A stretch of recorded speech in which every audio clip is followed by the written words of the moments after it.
من أجواء القشة نقول لكم رمضان كريم. تابعونا بمنصة نخيل عراقي على برنامج سوشيال فاض. خليكم ويانا. يمين البارحة سهرانة تستاهل والله حيل والله حيل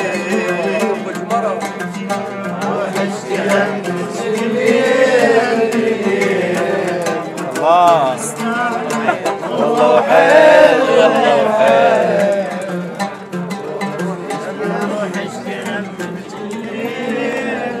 احنا تدري ان العراقيين اغلبهم ينتظرون اجواء رمضان حتى يعيشون هاي الايام وهاي الاجواء كلش يحبوها، فاغلبيه العالم تلقيها تخلص فطورة مباشره تخلص وتطلع. الاجواء برمضان الصراحه شارع المتنبي اجواء حلوه، تحسيها ترجعك الرمضان القديم مال بغداد القديم، كانت الناس تلتم تحسيها تحيي الروح.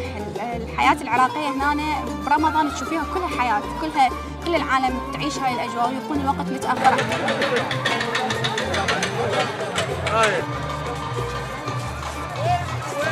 الناس تجي تلقش تسترزق، ممكن تتبضع تنجمع، وهذا الشيء ينضاف، شيء حلو.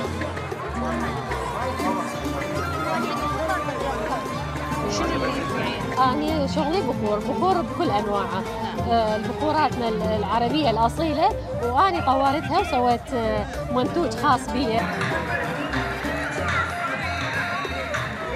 أحمد أنت شغلك هنا بالقشة؟ أكيد أشتغل هنا لأنه ماكو هيج أجواء حلوة تتوفر سوى برمضان.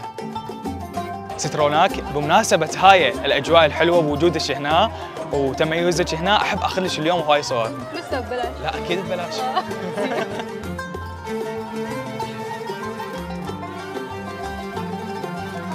محتاج اطير والهوى وصل على بلادي، ويا اذان الفجر شقد حلوه بغدادي.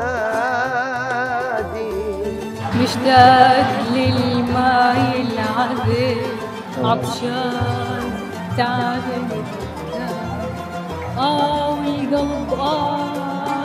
والقلب ضل اسمك نادي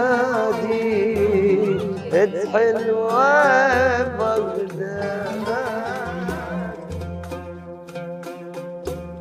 أي واحد يريد يحس بحنين كبير لأجواء بغداد لازم يزور بغداد العتيقة. هذا هو المجتمع العراقي الصحيح. شوف الألفة الموجودة. يا أحلى مقدمة برامج رونق ويا نخيل عراقي، الجو يكون أصلي وراقي.